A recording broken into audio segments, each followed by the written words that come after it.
అత్తమ్మ టీవీకి స్వాగతం. అత్తమ్మ టీవీలో ఈరోజు సాంబార్ సాదం లేదా సాంబార్ అన్నం ఎలా తయారు చేయాలో నేర్చుకుందాం. ఎంత రుచికరమైన తమిళనాడు స్పెషల్ వంటకం ఇది.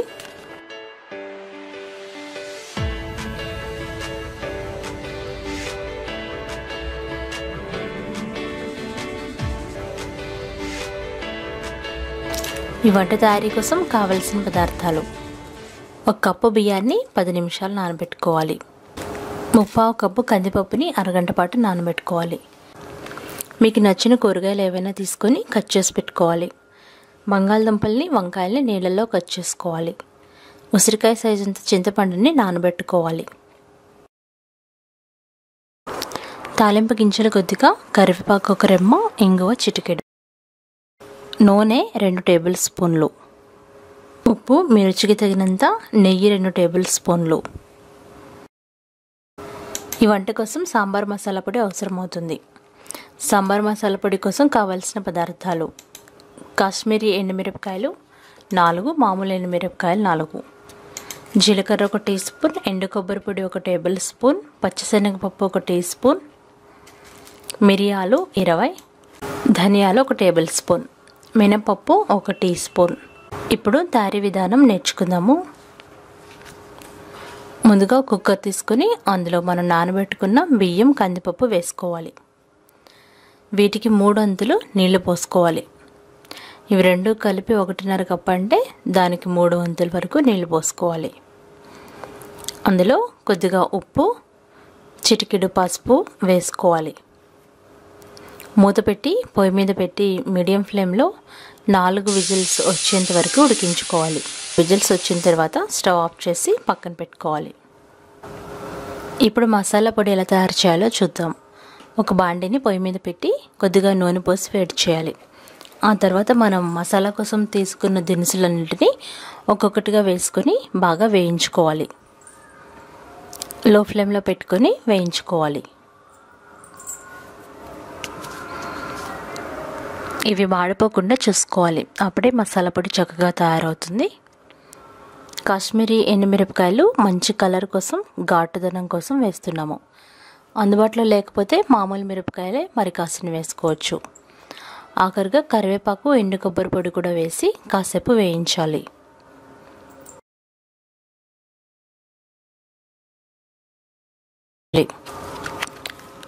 ఇవి చల్లారే లోపుగా మరొక లోతుగా ఉన్న బాండిని పొయ్యి మీద పెట్టి వేడి చేయాలి. అందులో కొద్దిగా నూనె పోసి వేడి చేయాలి. అందులో కొద్దిగా ఆవాలు వేసి చిటపట్లాడేంత వరకు వేయించాలి. అవి చిటపట్లాడిన తర్వాత మనం ముందుగా కట్ చేసి పెట్టుకున్న కూరగాయ ముక్కలన్నీ వేసుకోవాలి. ముందుగా పచ్చిమిరపకాయలు, ఉల్లిపాయ ముక్కలు వేసుకోవాలి. మీకు నచ్చిన కూరగాయలు ఏవైనా వేసుకోవచ్చు. దొండకాయలు, బెండకాయలు, టమాటాలు, అరటికాయలు, ములక్కాయలు, క్యారెట్, బంగాళదుంప, ఇంకా మీకు అందుబాటులో ఉన్న ఏ కూరగాయలైనా వేసుకోవచ్చు. మనం నీళ్ళలో కట్ చేసుకున్న వంకాయ ముక్కలు, బంగాళదుంప ముక్కలు కూడా వేసి కొద్దిగా ఉప్పు వేసి మగ్గించుకోవాలి. ఇవి నూనెలో కాసేపు మగ్గాలి.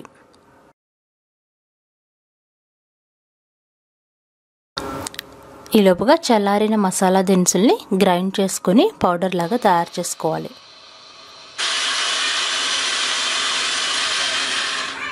ఇది సాంబార్ మసాలా పొడి.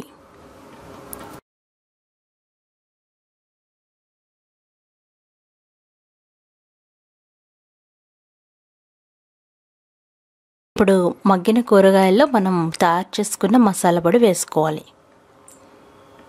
మీ ఘాటుదనాన్ని బట్టి ఎక్కువ తక్కువ వేసుకోవచ్చు. అందులో కూరగాయలు ఉడకడానికి సరిపడినన్ని నీళ్లు పోసుకోవాలి. అంటే కూరగాయలు ములిగేంత వరకు నీళ్లు పోసుకొని మీడియం ఫ్లేమ్లో పెట్టుకొని కూరగాయలని బాగా ఉడికించుకోవాలి.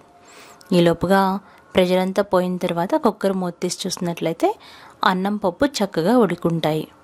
వీటిని కొద్దిగా మ్యాష్ చేసుకోవాలి. మరీ మెత్తగా పేస్ట్ లాగా చేయకూడదు.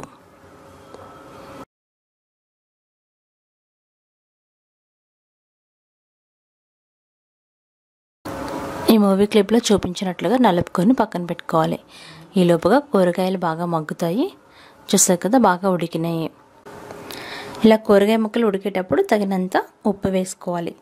గార్నిష్ కోసం జీడిపప్పుల్ని బాదం పప్పుల్ని నేతిలో వేయించుకోవాలి. కూరగాయ ముక్కలు బాగా ఉడికిన తర్వాత మనం ఉడికించి పెట్టుకున్న అన్నం పప్పుని ఈ కూరగాయ మిశ్రమంలో వేసుకోవాలి.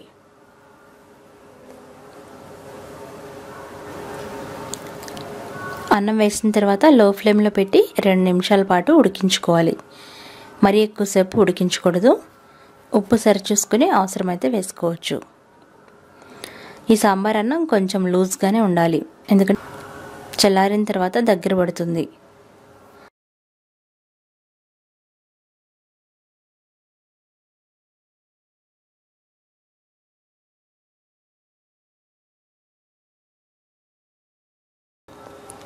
మరొక బాండిని పొయ్యి మీద పెట్టి అందులో ఆవాలు, ఇంగువ, కరివేపాకు వేసి వేయించాలి. ఈ వేగిన ఈ పోపుని మనం ఇందాక తయారు చేసి పెట్టుకున్న సాంబార్ అన్నంలో పోసుకోవాలి.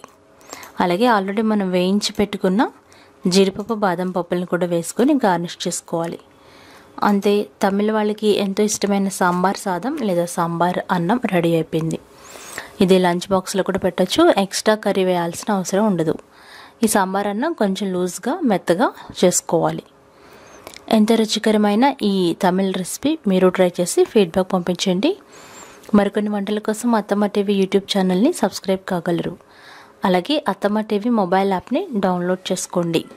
ధన్యవాదములు.